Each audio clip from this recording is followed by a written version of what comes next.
Sir ਅੱਜ ਦੀ visit ਦੇ ਸੰਬੰਧ ਵਿੱਚ मीटिंग जी ਅੱਜ ਤਾਂ ਬੇਸਿਕਲੀ ਸਾਡੀ ਪਾਰਟੀ ਦੀ ਨਾ ਜੀ ਇੱਕ ਪਰਿਵਾਰਕ ਮਿਲਣੀ ਹੈ ਵਰਕਰਾਂ ਦੇ ਨਾਲ, ਜਿਹਦੇ 'ਚ ਅਸੀਂ ਕਿਉਂਕਿ ਦਿੱਲੀ ਦੇ ਵਿੱਚ ਸਾਡੇ ਇਹਨਾਂ ਸਾਰੇ ਜੁਝਾਰੂ ਸਾਥੀਆਂ ਨੇ ਬਹੁਤ ਵੱਡਾ ਜਾ ਕੇ ਯੋਗਦਾਨ ਪਾਇਆ। ਉਸ ਤੋਂ ਬਾਅਦ ਚਲੋ ਕਰੋਨਾ ਦੇ ਵਿੱਚ ਬਿਜ਼ੀ ਹੋ ਗਏ ਸਾਰੇ, ਤੇ ਉਸ ਤੋਂ ਬਾਅਦ ਉਹ ਸਾਰੇ ਸਾਥੀਆਂ ਨੂੰ ਕਿਉਂਕਿ ਅੱਜ ਲੋਕ ਅਕਾਲੀ ਦਲ ਕਾਂਗਰਸ ਤੋਂ ਦੁਖੀ ਬਹੁਤ ਨੇ ਔਰ ਇੱਕ ਉਮੀਦ ਆਸਦੀ ਨਜ਼ਰ ਨਾਲ ਆਮ ਆਦਮੀ ਪਾਰਟੀ ਦੇ ਜੁਝਾਰੂ ਵਰਕਰਾਂ ਵੱਲ ਦੇਖਦੇ ਨੇ। ਸੋ ਉਹਨਾਂ ਨੂੰ ਮਿਲਣ ਆਇਆ ਤੇ ਕਮਰ ਕਸੇ ਕਰਨ ਆਇਆ 2022 ਸਰ ਜਿਹੜਾ ਕਰੋਨਾ ਸੰਕਟ ਚੱਲ ਰਿਹਾ ਹੈ ਉਹਦੇ ਵਿੱਚ ਕੀ ਆਮ ਆਦਮੀ ਪਾਰਟੀ ਵੱਲੋਂ ਕੀ ਆਮ ਲੋਕਾਂ ਦੀ ਮਦਦ ਕੀਤੀ ਜਾ ਰਹੀ ਹੈ ਸਰ? ਦੇਖੋ ਇਸ ਤਰ੍ਹਾਂ ਕਿ ਇਹਦੇ ਵਿੱਚ ਕਰ ਲਈ ਤਾਂ ਤਕਰੀਬਨ 5.5 ਲੱਖ ਕਾਲਸ ਨੇ ਜਿਹੜੀਆਂ ਉਹ ਸਾਡੇ ਵਰਕਰਸ ਨੇ ਆਮ ਲੋਕਾਂ ਨੂੰ ਕੀਤੀਆਂ ਨੇ ਉਹਦੀ ਅਵੇਅਰਨੈਸ ਵਾਸਤੇ। ਇਹ ਜਦੋਂ ਸ਼ੁਰੂ ਹੋਇਆ ਸੀ ਉਦੋਂ ਦੀ ਗੱਲ ਹੈ।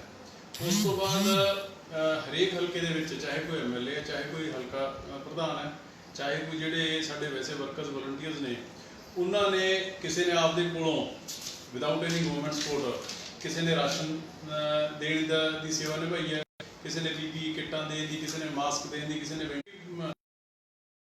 ਇਕੱਲੀ ਪੋਲੀਟਿਕਸ ਨਾ ਕਰਕੇ ਸੋਸ਼ਲ ਸਰਵਿਸ ਦੇ ਵਿੱਚ ਵੀ ਵਿਸ਼ਵਾਸ ਰੱਖਦੀ ਹੈ।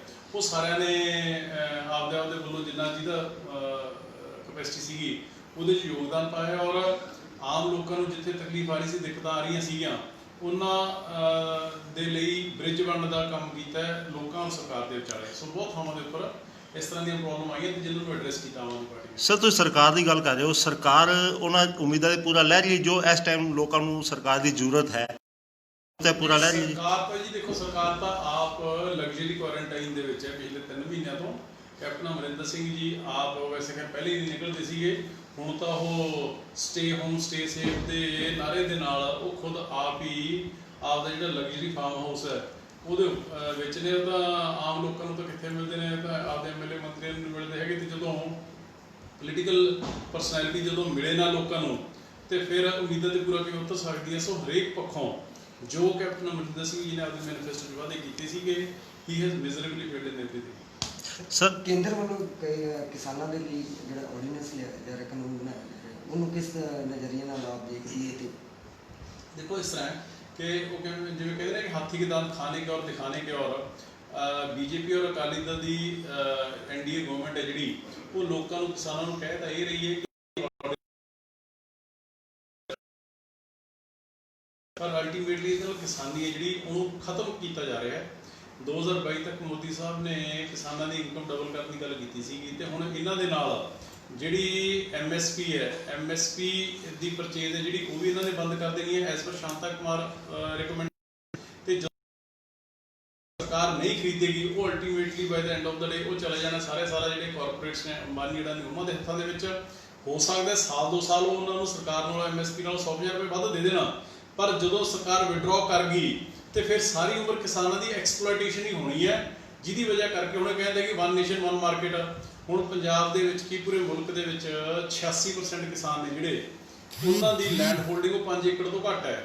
5 ਏਕੜ ਵਾਲਾ ਜਿਹੜਾ ਉਹਨੇ ਕੋਈ 4 ਦਾਣੇ ਘਰੇ ਵੀ ਰੱਖਣੇ ਹੁੰਦੇ ਨੇ, ਆਪਦੇ ਵਾਸਤੇ ਵੀ ਰੱਖਣੇ, ਡੰਗਰਾਂ ਵਾਸਤੇ ਵੀ ਰੱਖਣੇ ਨੇ, ਅਗਲੇ ਸਾਲ ਦੀ ਬਿਜਾਈ ਵਾਸਤੇ ਵੀ ਰੱਖਣੇ ਨੇ। ਉਹਦੇ ਕੋਲ ਮਸਾਂ 1 ਜਾਂ ਪੌਣੀ ਟਰਾਲੀ ਹੈ ਜਿਹੜੀ ਉਹ ਤਿਆਰ ਹੁੰਦੀ ਹੈ। ਉਹਨਾਂ ਹਾਲਾਤਾਂ ਦੇ ਵਿੱਚ ਉਹ ਆਪਦੀ ਮੰਡੀ ਤੱਕ ਤਾਂ ਦੂਜੇ ਤੋਂ ਟਰਾਲੀ ਮੰਗ ਕੇ ਲੈ ਕੇ ਜਾਂਦੇ, ਉਹ ਕਿਹੜੇ ਹੋਰ ਸਟੇਟ ਦੇ ਵਿੱਚ ਵੇਚਦਾ ਫਿਰਿਆ ਕਰੂਗਾ? ਸੋ ਸਿਰਫ ਅਸੀਂ ਲੋਕਾਂ ਨੂੰ ਬੇਵਕੂਫ ਬਣਾਉਣ ਵਾਲੀਆਂ ਗੱਲਾਂ ਨੇ। ਅਲਟੀਮੇਟਲੀ ਇਹ ਸਾਰੇ ਦਾ ਸਾਰਾ ਇਹਨਾਂ ਨੇ ਕਾਰਪੋਰੇਟ ਹੱਥਾਂ ਦੇ ਵਿੱਚ ਦੇ ਦੇਣਾ, ਜਿਹੜਾ ਵਿੱਚ ਇਹ ਜਿੰਨੀ ਮਰਜ਼ੀ ਤੁਸੀਂ ਕਰ ਲਓ, ਉਹਦੇ ਉੱਪਰ ਜਿਹੜੀਆਂ ਲਿਮਿਟਸ ਨੇ ਉਹ ਸਾਰੀਆਂ ਖਤਮ ਕਰ ਰਹੇ ਨੇ। ਸੋ ਹੋਣਾ ਕੀ ਹੈ ਕਿ ਸਾਰੇ ਦਾ ਸਾਰਾ ਕਿਸਾਨ ਹੈ ਜਿਹੜਾ, ਉਹ ਇਹਨਾਂ ਦੀ ਮਰਜ਼ੀ ਦੇ ਉੱਪਰ ਚਲੇ ਜਾਣਾ, ਇਹਨਾਂ ਦੀ ਰਹਿਮੋ ਕਰਮ ਦੇ ਉੱਪਰ ਚਲੇ ਜਾਣਾ ਤੇ ਐਕਸਪਲੋਇਟੇਸ਼ਨ ਹੈ ਜਿਹੜੀ ਉਹ ਬਹੁਤ ਵੱਡੇ ਪੱਧਰ ਦੇ ਉੱਪਰ ਹੋਣੀ ਹੈ। ਸੋ ਇਸੇ ਦੇ ਅਗੇਂਸਟ ਜਿਹੜੀ ਆਮ ਆਦਮੀ ਪਾਰਟੀ ਦ੍ਰਿੜ ਨਿਸ਼ਚਿਤ ਹੈ ਕਿ ਅਸੀਂ ਹੁਣ ਨਹੀਂ ਦੇਣਾ ਹੈਗਾ। ਸਰ ਬੀਤੇ ਦਿਨੀ ਜਿਹੜਾ ਅਕਾਲ ਤਖਤ ਦੇ ਜਥੇਦਾਰ ਵੱਲੋਂ ਖਾਲਿਸਤਾਨ ਨੂੰ ਜਿਹੜਾ ਹਮਾਇਤ ਕਰਨ ਦੀ ਜਿਹੜਾ ਬਿਆਨ ਜਾਰੀ ਕੀਤਾ ਗਿਆ ਸੀ, ਤੇ ਬਾਦਲਾਂ ਦੀ ਚੁੱਕੀ ਨੂੰ ਕਿਸ ਨਜ਼ਰੀਏ ਨਾਲ ਤੁਸੀਂ ਦੇਖਦੇ ਹੋ? ਨਹੀਂ ਦੇਖੋ, ਨੰਬਰ 1 ਤਾਂ ਜਿਹੜਾ ਅਕਾਲ ਤਖਤ ਸਾਹਿਬ ਹੈ ਉਹ ਬੜੀ ਸੁਪਰੀਮ ਸੰਸਥਾ ਹੈ ਸਿੱਖ ਭਾਈਚਾਰੇ ਦੀ, ਪਰ ਮੈਨੂੰ ਚਲੋ ਇਸ ਗੱਲ ਦੀ ਤਸੱਲੀ ਹੈ ਕਿ ਚਲੋ ਜਿਹੇ ਉਹਨਾਂ ਦੇ ਉਹ ਆਪ ਯੂ ਟਰਨ ਲੈ ਲਿਆ, ਕਲੈਰੀਫਾਈ ਕਰ ਦਿੱਤਾ ਕਿ ਮੇਰੇ ਬਿਆਨ ਨੂੰ ਤੋੜ ਮਰੋੜ ਕੇ ਕੁਝ ਮੀਡੀਆ ਵੱਲੋਂ ਪੇਸ਼ ਕੀਤਾ ਗਿਆ ਹੈ।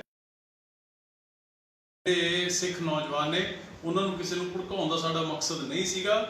ਹਿੰਦੁਸਤਾਨ ਦੇ ਭਾਰਤ ਦੇ ਸੰਵਿਧਾਨ ਦੇ ਵਿੱਚ ਸਾਡਾ ਅਟੁੱਟ ਵਿਸ਼ਵਾਸ ਹੈ, ਉਹ ਗੱਲ ਕਹਿ ਚੁੱਕੇ ਨੇ।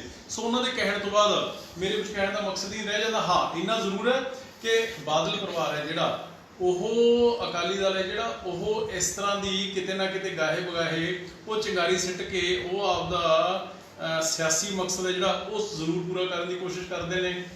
ਇਹ ਸਾਨੂੰ ਲੱਗ ਰਿਹਾ ਸੀ ਪਹਿਲਾਂ ਕਿ ਇਹ ਬਿਆਨ ਦਵਾਇਆ ਗਿਆ ਜਿਸ ਤਰੀਕੇ ਦੇ ਨਾਲ ਅਕਾਲ ਤਖਤ ਦੇ ਜਥੇਦਾਰ ਤੋਂ ਬਾਅਦ ਸ਼੍ਰੋਮਣੀ ਗੁਰਦੁਆਰਾ ਪ੍ਰਬੰਧਕ ਕਮੇਟੀ ਦੇ ਪ੍ਰਧਾਨ ਗੋਬਿੰਦ ਸਿੰਘ ਲੌਂਗੋਵਾਲ ਨੇ, ਵਿਰਸਾ ਸਿੰਘ ਵਲਟੋਹਾ ਨੇ, ਦਲਜੀਤ ਸਿੰਘ ਚੀਮਾ ਨੇ ਜਿਸ ਤਰੀਕੇ ਨਾਲ ਉਹਦਾ ਸਪੋਰਟ ਕੀਤਾ, ਇਸ ਤਰ੍ਹਾਂ ਪ੍ਰਤੀਤ ਹੁੰਦਾ ਹੈ ਕਿ ਜਿਹੜਾ ਆਪਦਾ ਪੰਥਕ ਵੋਟ ਬੈਂਕ ਦੇ ਵਿੱਚੋਂ ਅਕਾਲੀ ਦਲ ਆਧਾਰ ਗਵਾ ਚੁੱਕਿਆ, ਉਹਨੂੰ ਕੰਸੋਲੀਡੇਟ ਕਰਨਾ ਚਾਹੁੰਦਾ ਹੈ ਇਸ ਤਰ੍ਹਾਂ ਦੇ ਬਿਆਨ ਦਵਾ ਕੇ ਅਕਾਲੀ ਦਲ, ਕਿਉਂਕਿ ਉਹਨਾਂ ਨੂੰ ਪਤਾ ਹੈ ਕਿ 2022 ਦੇ ਵਿੱਚ ਸ਼ਾਇਦ ਉਹਨਾਂ ਸੋ ਇਸ ਕਰਕੇ ਜੇ ਸ਼ਹਿਰੀ ਵੋਟਰ ਦੂਰ ਜਾਂਦਾ ਹੈ ਤਾਂ ਪੇਂਡੂ ਵੋਟਰ ਨੂੰ ਪ੍ਰਭਾਵਿਤ ਕਰਨ ਦੇ ਲਈ, ਉਹਨਾਂ ਨੂੰ ਆਪਦੇ ਨਾਲ ਜੋੜਨ ਦੇ ਲਈ ਇਸ ਤਰ੍ਹਾਂ ਦੀ ਹੋ ਸਕਦਾ ਹੈ ਕਿ ਇਹ ਆਉਣ ਵਾਲੇ ਸਮੇਂ ਦੇ ਵਿੱਚ, ਕਿਉਂਕਿ 2020 ਵਾਲਾ ਵੀ ਕੁਛ ਨਾ ਕੁਛ ਇਹ ਡਰਾਮਾ ਜਿਹਾ ਚੱਲਣਾ ਹੈ ਤੇ ਉਸ ਚੱਕਰ ਦੇ ਵਿੱਚ ਇਹ ਇਸ ਤਰ੍ਹਾਂ ਦੀ ਖੇਡਾਂ ਖੇਡਣਗੇ, ਪਰ ਜਿਹਦੇ ਤੋਂ ਪੰਜਾਬ ਦੇ ਲੋਕਾਂ ਨੂੰ ਖਾਸ ਤੌਰ ਤੇ ਨੌਜਵਾਨ ਪੀੜ੍ਹੀ ਨੂੰ ਬਚ ਕੇ ਰਹਿਣ ਦੀ ਲੋੜ ਹੈ। 2022 ਦੀਆਂ ਚੋਣਾਂ ਨੂੰ ਲੈ ਕੇ ਕੀ ਰਣਨੀਤੀ ਹੈ ਆਪਦੀ? ਰਣਨੀਤੀ ਸਾਡੀ ਤਾਂ ਇੱਕੋ ਹੀ ਹੈ ਜੀ ਕਿ ਗੁੱਡ ਗਵਰਨੈਂਸ ਹੋਣੀ ਚਾਹੀਦੀ ਹੈ, ਇਮਾਨਦਾਰ ਸਰਕਾਰ ਹੋਣੀ ਚਾਹੀਦੀ ਹੈ, ਸਕੂਲ ਕਾਲਜ ਦੀ ਹਸਪੀਟਲ ਦੀ ਰਾਜਨੀਤੀ ਹੋਣੀ ਚਾਹੀਦੀ ਹੈ, ਨਾ ਕਿ ਮੰਦਰਾਂ ਮਸਜਿਦਾਂ ਤੇ ਮੰਦਰ ਗੁਰਦੁਆਰਿਆਂ ਦੀ ਇਹ ਨਹੀਂ ਹੋਣੀ ਚਾਹੀਦੀ ਹੈਗੀ। ਜੇ ਮਾਫੀਆ ਨੇ ਉਸੇ ਤਰੀਕੇ ਨਾਲ ਚੱਲ ਰਹੇ ਉਹਨਾਂ ਨੂੰ ਖਤਮ ਕਰਾਂਗੇ, ਜੋ ਗੁਰੂ ਗ੍ਰੰਥ ਸਾਹਿਬ ਦੀ ਬੇਅਦਬੀ ਦੇ ਲੋਕ ਖੁੱਲ੍ਹੇ ਤੁਰੇ ਫਿਰਦੇ ਨੇ ਉਹਨਾਂ ਨੂੰ ਸਜ਼ਾਵਾਂ ਨੇ ਜਿਹੜੀਆਂ ਉਹ ਦੇਵਾਂਗੇ। ਪੰਜਾਬ ਦੀ ਇਕਨੋਮੀ 2.5 ਲੱਖ ਕਰੋੜ ਦੀ ਕਰਜ਼ਈ ਹੋਏ ਉਹਨੂੰ ਦੁਬਾਰਾ ਲੀਹ ਤੇ ਲੈ ਕੇ ਆਵਾਂਗੇ। ਬਿਜਲੀ one of the most expensive Bharat ਦੇ ਦੀਆਂ ਸਾਰੀ ਸਟੇਟਾਂ ਨਾਲੋਂ ਉਹਨੂੰ ਸਸਤਾ ਕਰਾਂਗੇ। ਸੋ ਸਾਡੀ ਤਾਂ ਗੁੱਡ ਗਵਰਨੈਂਸ ਸੀ ਸਾਡੀ ਇੱਕੋ ਇੱਕ ਮੂਲ ਮੰਤਰ ਹੈ ਸਾਡਾ। ਪਿਛਲੇ ਚੋਣਾਂ 'ਚ ਜਿਹੜੀ ਇਹ ਫੋਟੋ ਨਜ਼ਰ ਆਈ ਸੀਗੀ ਆਪ ਦੇ ਵਿੱਚ, ਤੇ ਕੀ 2012 ਨੂੰ 2022 'ਚ ਕੀ ਦੇਖਦੇ ਹੋ, ਕਿਸ ਤਰ੍ਹਾਂ ਨਜ਼ਰੀਆ? ਪਿਛਲੇ ਜਿਹੜੀ ਇਲੈਕਸ਼ਨ ਦਾ ਪੋਲਿਟਿਕਸ ਦਾ ਹੁਣ ਤੱਕ ਦਾ ਐਕਸਪੀਰੀਅੰਸ ਰਿਹਾ ਹੈ ਉਹਦੇ ਵਿੱਚ ਕਾਫੀ ਚੀਜ਼ਾਂ ਨੇ ਜਿਹੜੀਆਂ ਉਹ ਸਾਡੀ ਪਾਰਟੀ ਦੀ ਲੀਡਰਸ਼ਿਪ ਵੀ ਔਰ ਵਰਕਰ ਵੀ ਕਾਫੀ ਕੁਝ ਸਿੱਖੇ ਵੀ ਨੇ ਤੇ ਆਉਣ ਵਾਲੇ ਸਮੇਂ ਦੇ ਵਿੱਚ ਹੁਣ ਬਹੁਤ ਕੁਝ ਸਿੱਖਣਾ ਵੀ ਹੈ। ਫੁੱਟ ਇਸ ਕਰਕੇ ਸੀਗੀ ਕਿਉਂਕਿ ਇੱਕ ਹਨੇਰੀ ਚੱਲਦੀ ਸੀਗੀ ਕਿ ਆਮ ਆਦਮੀ ਪਾਰਟੀ ਨੇ ਜਿਹਨੂੰ ਟਿਕਟ ਦਿੱਤੀ ਉਸੇ ਨੇ ਜਿੱਤ ਜਾਣਾ ਹੈ, ਪਰ ਉਹਦੀ ਵਜ੍ਹਾ ਕਰਕੇ ਅਸੀਂ ਵੀ, ਸਾਡੇ ਵਰਕਰ ਵੀ, ਸਾਡੇ ਲੀਡਰ ਵੀ, ਅਸੀਂ ਲੋਕ ਬਹੁਤ ਜ਼ਿਆਦਾ ਓਵਰ ਕੌਨਫੀਡੈਂਸ ਦੇ ਵਿੱਚ ਵੀ ਆ ਗਏ, ਜਿਹਦੀ ਵਜ੍ਹਾ ਕਰਕੇ ਅਸੀਂ ਓਵਰ ਕੌਨਫੀਡੈਂਸ ਦੇ ਵਿੱਚ ਆ ਕੇ ਢਿੱਲੇ ਤੇ ਬਾਕੀ ਅਕਾਲੀ, ਕਾਂਗਰਸ, ਬੀਜੇਪੀ ਨੇ ਉਹਨਾਂ ਨੇ ਰਲ ਮਿਲ ਕੇ ਖੇਡ ਖੇਡੀ। ਸੋ ਜਦੋਂ ਇਹੋ ਜਿਹੇ ਹਾਲਾਤ ਬਣ ਜਾਣ ਔਰ ਇਸ ਤਰ੍ਹਾਂ ਦੇ ਸਾਨੂੰ ਪੇਂਟ ਕੀਤਾ ਗਿਆ ਕਾਲੇ ਰੰਗ ਦੇ ਨਾਲ ਅਕਾਲੀ ਦਲ ਕਾਂਗਰਸ ਵੱਲੋਂ, ਸ਼ਹਿਰਾਂ 'ਚ ਤਾਂ ਸਾਨੂੰ ਕਹਿੰਦਾ ਵੀ ਜੇ ਆਮ ਆਦਮੀ ਪਾਰਟੀ ਆ ਗਈ ਤਾਂ ਅੱਤਵਾਦ ਆ ਜਾਊਗਾ, ਪਿੰਡਾਂ ਦੇ ਵਿੱਚ ਕਹਿੰਦਾ ਕਿ ਯੂਪੀ ਬਿਹਾਰ ਦੇ ਟੋਪੀ ਵਾਲੇ ਭਈਏ ਨੇ, ਸਾਨੂੰ ਤਾਂ ਹਜੇ ਤੱਕ ਨਹੀਂ ਸਮਝ ਆਈ ਕਿ ਅਸੀਂ ਟੋਪੀ ਵਾਲੇ ਭਈਏ ਆ ਕਿ ਅੱਤਵਾਦੀ ਆ।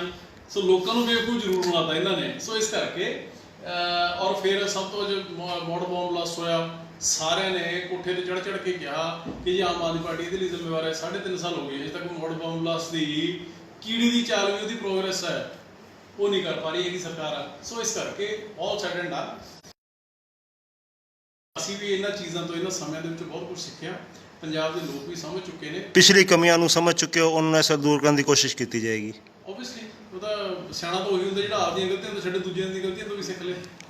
ਅਮਨ ਜੀ, ਕਾਫੀ ਅਜੇ ਮੁੱਦੇ ਨੇ ਜਿਹੜੇ ਪੰਜਾਬ ਦੇ ਹਜੇ ਤੱਕ ਹੱਲ ਨਹੀਂ ਹੋਏ, ਜਿਹੜਾ ਤੁਸੀਂ ਕਹਿ ਵੀ ਰਹੇ ਜੇ ਕਿ ਅਜੇ ਜਿਹੜੀ ਪਾਰਟੀ ਹੈਗਾ 2022 ਦੇ ਵਿੱਚ ਆਉਣ ਵਾਲੇ ਚੋਣਾਂ 'ਚ ਚੱਕੇ, ਬਟ ਵਿਰੋਧੀ ਧਿਰ ਦੇ ਨਾਤੇ ਤੁਹਾਡੇ ਵੱਲੋਂ ਕੀ ਸਟੈਪ ਰਹੇ ਨੇ ਹੁਣ ਤੱਕ ਜੀ ਜਿਹੜੇ ਪੰਜਾਬ ਦੇ ਇਹਨਾਂ ਮੁੱਦਿਆਂ ਨੂੰ ਲੈ ਕੇ, ਜਿਹੜਾ ਲੋਕਾਂ ਵੱਲੋਂ ਕਿਹਾ ਜਾ ਰਿਹਾ ਹੈ ਕਿ ਜਿਹੜਾ ਸਹੀ ਜਿਹੜੀ ਭੂਮਿਕਾ ਨਹੀਂ ਨਿਭਾਈ ਗਈ ਆਪ ਨੂੰ? ਦੇਖੋ ਇਸ ਤਰ੍ਹਾਂ ਕਿ 2-3 ਚੀਜ਼ਾਂ ਹੁੰਦੀਆਂ ਨੇ। ਸਰਕਾਰ ਨੇ ਵਾਅਦੇ ਪੂਰੇ ਕਰਨੇ ਹੁੰਦੇ ਨੇ ਤੇ ਆਪੋਜੀਸ਼ਨ ਨੇ ਇੱਕ ਤਾਂ ਡੰਡਾ ਖੜਕਾਉਣਾ ਹੁੰਦਾ ਵੀ ਜਾਗਦੇ ਰਹੋ। ਦੂਜਾ, ਜਿੱਥੇ ਸਰਕਾਰ ਗਲਤ ਕਰਦੀ ਹੋਵੇ ਉਹਦੀ ਪਿਆਰ ਨਾਲ, ਸਤਿਕਾਰ ਨਾਲ ਮਨਾ ਕੇ ਜਾਂ ਧੌਣ ਦੇ ਉੱਪਰ ਗੋਡਾ ਰੱਖ ਕੇ ਆਪੋਜੀਸ਼ਨ ਨੇ ਮਜਬੂਰ ਕਰਨਾ ਹੁੰਦਾ ਸਰਕਾਰ ਨੂੰ ਕਿ ਉਹਦੇ ਵਾਅਦੇ ਨੇ ਜਿਹੜੇ ਉਹ ਪੂਰੇ ਕਰੇ। ਜੇ ਅੱਜ ਤੱਕ ਸਾਡੀ ਸਭ ਤੋਂ ਲੜਾਈ ਵੱਡੀ ਕਿਹਦੇ ਨਾਲ ਹੈ? ਮਾਫੀਆ ਦੇ ਨਾਲ, ਕਰਪਸ਼ਨ ਨਾਲ। ਜੇ ਰੇਤ ਮਾਫੀਆ ਦੇ ਅਗੇਂਸਟ ਸਭ ਤੋਂ ਵੱਡੀ ਲੜਾਈ ਲੜੀ ਸ਼ੁਰੂ ਦੇ ਵਿੱਚ ਤਾਂ ਕਿਹਨੇ ਲੜੀ? ਆਮ ਆਦਮੀ ਪਾਰਟੀ ਨੇ। ਉਹਦੇ ਕਰਕੇ ਰਾਣਾ ਗੁਰਜੀਤ ਨੂੰ ਅਸਤੀਫਾ ਦੇਣਾ ਪਿਆ। ਉਸ ਤੋਂ ਬਾਅਦ ਤੁਸੀਂ ਸ਼ਾਇਦ ਅੱਜ ਤੱਕ ਨਹੀਂ ਸੁਣਿਆ ਹੋਵੇਗਾ ਬਿਜਲੀ ਮਾਫੀਆ। ਜੇ ਅਸੀਂ ਔਨ ਰਿਕਾਰਡ ਵਿਦ ਫੈਕਸ਼ਨ ਫਿਕਰ, ਸ਼ਾਇਦ ਜਿਹੜਾ ਮੈਂ ਵਾਈਟ ਪੇਪਰ ਇਸ਼ੂ ਕੀਤਾ ਸੀਗਾ ਪਿਛਲੇ ਵਿਧਾਨ ਸਭਾ ਸੈਸ਼ਨ 'ਚ, ਹੁਣ ਵੀ ਗੱਡੀ 'ਚ ਪਿਆ ਹੋਵੇ, ਕਿਵੇਂ ਹਰ ਸਾਲ 5-7 ਹਜ਼ਾਰ ਕਰੋੜ ਦਾ ਚੂਨਾ ਲੱਗਦਾ ਹੈ। ਉਹ ਜਦੋਂ ਅਸੀਂ ਕਿਹਾ ਲੋਕਾਂ ਦੇ ਸਮਝ ਆਈ, ਜਦੋਂ ਲੋਕਾਂ ਨੇ ਕਾਂਗਰਸੀ ਨੂੰ ਪੁੱਛਣਾ ਸ਼ੁਰੂ ਕੀਤਾ ਇੱਕ ਲਹਿਰ ਬਣੀ। ਹੁਣ ਕਾਂਗਰਸ ਦੇ ਲੋਕ ਮੰਨਦੇ ਨੇ ਵੀ ਹਾਂ ਜਿਹੜਾ ਬਿਜਲੀ ਮਾਫੀਆ ਉਹ ਚੱਲ ਰਿਹਾ ਹੈ। Same goes with liquor mafia. ਅਸੀਂ 3 ਵਾਰੀ ਮੈਂ ਆਪ ਕਾਰਪੋਰੇਸ਼ਨ ਬਣਾਉਣ ਦਾ, ਲਿਕਰ ਕਾਰਪੋਰੇਸ਼ਨ ਬਣਾਉਣ ਦਾ ਪ੍ਰਾਈਵੇਟ ਮੈਂਬਰ ਬਿੱਲ ਦੇ ਚੁੱਕਿਆ। ਜਦੋਂ ਅਸੀਂ 300 ਪੇਜਾਂ ਦੀ ਆਰਟੀਆਈ ਦੇ ਨਾਲ ਤਕਰੀਬਨ 2200 FIR ਦੀ ਕਾਪੀ ਮੇਰੇ ਕੋਲ ਪਈ ਹੈ, ਜਿਹਦੇ ਵਿੱਚ ਅਸੀਂ ਇਹ ਕਲੀਅਰਲੀ ਸਾਬਿਤ ਕਰ ਚੁੱਕੇ ਕਿ ਅਕਾਲੀ ਦਲ ਕਾਂਗਰਸ ਦੇ ਜਿਹੜੇ ਲੀਡਰ ਨੇ ਉਹ ਵੀ ਕੁਝ ਵੱਡੇ ਬਿਜ਼ਨਸ ਹਾਊਸਿਸ ਨੇ ਉਹ ਵੀ ਜੁੜੇ ਹੋਏ ਨੇ। ਜਦੋਂ ਅਸੀਂ ਸ਼ੁਰੂ ਕੀਤਾ ਲੋਕਾਂ ਦੀ ਗੱਲ ਸਮਝ ਪਈ, ਲੋਕ ਲਹਿਰ ਬਣੀ ਤੇ ਅੱਜ ਕਾਂਗਰਸ ਦੇ MLA ਨੇ ਜਿਹੜੇ ਉਹ ਕੈਪਟਨ ਅਮਰਿੰਦਰ ਸਿੰਘ ਨੂੰ ਪੁੱਛਣ ਲੱਗੇ ਵੀ ਸ਼ਰਾਬ ਮਾਫੀਆ ਚੱਲ ਰਿਹਾ ਹੈ। ਸਾਡਾ ਮਕਸਦ ਹੈ ਕਿ ਡੰਡਾ ਖੜਕਾਉਂਦੇ ਰਹੋ, ਸੜਕ ਤੇ ਜਾਗਦੇ ਰਹੋ, ਉਹ ਅਸੀਂ ਕਰ ਰਹੇ ਹਾਂ। ਅਸੀਂ ਉਹ ਪਹਿਲਾਂ ਦੀ ਆਪੋਜੀਸ਼ਨ ਨਹੀਂ ਹੈਗੇ ਵੀ ਚੌਕੀਦਾਰ ਹੈ ਜਿਹੜਾ ਉਹ ਚੋਰਾਂ ਨਾਲ ਰਲਿਆ ਹੋਵੇ। ਸੋ ਇਸ ਕਰਕੇ ਅਸੀਂ ਪਬਲਿਕ ਦੱਸ ਰਹੇ ਹਾਂ, ਸਮਝਾ ਰਹੇ ਹਾਂ ਤੇ ਲੋਕਾਂ ਨੂੰ ਸਮਝ ਹੈ ਕਿ ਵਾਰਡ ਖੇਤ ਨੂੰ ਖਾ ਰਹੀ ਹੈ। ਇਹੀ ਕਿ ਆਮ ਆਦਮੀ ਪਾਰਟੀ ਦੀ ਐਜ਼ ਆਪੋਜੀਸ਼ਨ ਸਭ ਤੋਂ ਵੱਡੀ ਉਪਲਬਧੀ ਹੈ। ਸਰ, ਪੈਟਰੋਲ ਡੀਜ਼ਲਾਂ ਦਾ ਵਾਧਾ ਹੋ ਰਿਹਾ ਲਗਾਤਾਰ ਕੀਮਤਾਂ ਦੇ ਅੰਦਰ ਤੇ ਲੋਕਾਂ 'ਚ ਵੀ ਰੋਸ਼ ਹੈ, ਤੇ ਤੁਸੀਂ ਕੀ ਸਮਝਦੇ ਹੋ ਕਿ ਸਰਕਾਰ ਵੱਲੋਂ ਜਿਹੜੇ ਕਦਮ ਵਧਾਏ ਜਾ ਰਹੇ? ਦੇਖੋ ਆਰਥਿਕ ਮੰਦੀ ਦਾ ਦੌਰ ਹੀ ਮੈਂ ਦੱਸਦਾ ਤੁਹਾਨੂੰ। ਇਹਦੇ 'ਚ ਇਸ ਤਰ੍ਹਾਂ ਹੈ ਕਿ ਅੱਜ ਜਿੱਥੇ ਪੂਰੀ ਦੁਨੀਆ ਦੀ ਸਰਕਾਰਾਂ ਨੇ ਜਿਹੜੀਆਂ ਉਹ ਆਪਦੇ ਲੋਕਾਂ ਦੀ ਬਾਂਹ ਫੜਨ ਲੱਗੇ ਨੇ, ਇੱਕ ਇਕੱਲੇ ਆਪਣੇ ਭਾਰਤ ਦੀ ਸਰਕਾਰ ਇਹੀ ਹੈ ਜਿਹੜੀ ਮਹਿੰਗਾਈ ਨੂੰ ਹੋਰ ਵਧਾ ਰਹੀ ਹੈ, ਕਿਉਂਕਿ ਪੈਟਰੋਲ ਡੀਜ਼ਲ ਦੇ ਪ੍ਰਾਈਸ ਜਿਹੜੀਆਂ ਸਿੱਧੀਆਂ ਮਹਿੰਗਾਈ ਨਾਲ ਲਿੰਕ ਹੁੰਦੀਆਂ ਨੇ। ਹੁਣ ਪਿਛਲੇ 9 ਦਿਨਾਂ ਦੇ ਵਿੱਚ 9 ਵਾਰੀ ਦੀ ਜਿਹੜੀਆਂ ਉਹ ਪ੍ਰਾਈਸਿਸ ਹੋਈਆਂ, ਤਕਰੀਬਨ 5 ਰੁਪਏ ਜਿਹੜਾ ਉਹ ਵੱਧ ਗਿਆ। ਵੈਟ ਹੈ ਜਿਹੜਾ ਪੰਜਾਬ ਦੇ ਵਿੱਚ ਉਹ ਵਧਾ ਦਿੱਤਾ ਗਿਆ ਤੇ ਅਜਿਹੇ ਹਾਲਾਤਾਂ ਦੇ ਵਿੱਚ ਵਧਾ ਦਿੱਤਾ ਗਿਆ ਹੈ ਜਦ ਕਰੂਡ ਆਇਲ ਦੀਆਂ ਪ੍ਰਾਈਸਿਸ ਨੇ ਜਿਹੜੀਆਂ ਵਰਲਡ ਓਵਰ ਉਹ ਪਿਛਲੇ 70 ਸਾਲਾਂ ਤੋਂ ਹੁਣ ਤੱਕ ਦੀਆਂ ਲੋਐਸਟ ਨੇ।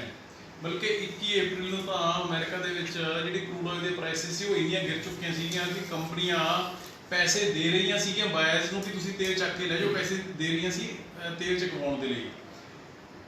ਕੇਂਦਰ ਸਰਕਾਰ ਹੈ ਜਿਹੜੀ ਮੋਦੀ ਵਾਲੀ ਸਰਕਾਰ, ਉਹ ਤਕਰੀਬਨ ਪਹਿਲਾਂ 13 ਮਾਰਚ ਨੂੰ ਇਹਨਾਂ ਨੇ ਐਕਸਾਈਜ਼ ਡਿਊਟੀ ਵਧਾਈ, ਫਿਰ ਪਿਛਲੇ ਮਹੀਨੇ 10 ਤੇ 13 ਰੁਪਏ ਪੈਟਰੋਲ ਡੀਜ਼ਲ ਤੇ ਵਧਾਈ, ਜਿਹਦੇ ਨਾਲ ਤਕਰੀਬਨ 2 ਲੱਖ ਕਰੋੜ ਹੈ ਜਿਹੜਾ ਉਹ ਕੇਂਦਰ ਸਰਕਾਰ ਕਮਾ ਚੁੱਕੀ ਤੇ 25,000 ਕਰੋੜ ਉਹ ਕਮਾ ਚੁੱਕੇ ਜਿਹੜੇ ਸਾਡੇ ਆਇਲ ਰਿਜ਼ਰਵਸ ਖਾਲੀ ਪਏ ਸੀਗੇ ਉਹਨਾਂ ਨੂੰ ਫਿਲ ਅਪ ਕਰਕੇ, ਕਿਉਂਕਿ ਕਰੂਡ ਆਇਲ ਸਸਤਾ ਹੈ ਭਰ ਲਿਆ, ਹੁਣ ਵੇਚ ਰਹੇ ਨੇ ਮਹਿੰਗੇ ਰੇਟ ਦੇ ਉੱਪਰ। 2.25 ਲੱਖ ਕਰੋੜ ਹੈ ਜਿਹੜਾ ਉਹਨਾਂ ਦਾ ਪੈਕੇਜ ਸਟਿਮੂਲਸ ਪੈਕੇਜ ਦੇ ਵਿੱਚ ਕੇਂਦਰ ਸਰਕਾਰ ਨੇ ਭਾਰਤ ਦੇ ਲੋਕਾਂ ਦੀ ਮਦਦ ਨਹੀਂ ਕੀਤੀ ਹੈਗੀ ਜਿੰਨਾ ਕਿ ਤੇਲ ਦੇ ਵਿੱਚੋਂ ਕਮਾ ਲਿਆ। ਇਹਦੇ ਵਾਸਤੇ ਵੀ 1.5 ਮਹੀਨਾ ਪਹਿਲਾਂ ਮੋਦੀ ਸਾਹਿਬ ਨੂੰ ਲੈਟਰ ਵੀ ਲਿਖੀ ਸੀਗੀ ਤੇ ਉਸ ਤੋਂ ਬਾਅਦ ਹੀ ਉਹਨਾਂ ਨੇ ਆ ਸਾਰਾ ਜਿਹੜਾ, ਪਰ ਫਿਰ ਵੀ ਕੋਈ ਅਸਰ ਨਹੀਂ ਹੋਇਆ ਹੈਗਾ। ਸੋ ਇਸ ਕਰਕੇ ਲੋਕਾਂ ਨੂੰ ਮਾਰ ਪਾ ਰਹੇ ਨੇ, ਖਾਸ ਤੌਰ ਤੇ ਪੰਜਾਬ ਨੂੰ ਵੱਧ ਇਸ ਕਰਕੇ ਮਾਰ ਪੈ ਰਹੀ ਹੈ ਕਿਉਂਕਿ ਪੰਜਾਬ ਦੇ ਵਿੱਚ ਡੀਜ਼ਲ ਦੀ ਜਿਹੜੀ ਤਕਰੀਬਨ 55-60% ਡੀਜ਼ਲ ਦੀ ਕੰਜ਼ੰਪਸ਼ਨ ਹੈ ਜਿਹੜੀ ਉਹ ਐਗਰੀਕਲਚਰ ਸੈਕਟਰ ਦੇ ਵਿੱਚ ਹੋ ਰਹੀ ਹੈ। ਸੋ ਇਹ ਟੋਟਲੀ ਗਲਤ ਹੈ, ਰਿਡੀਕੂਲਸ ਹੈ।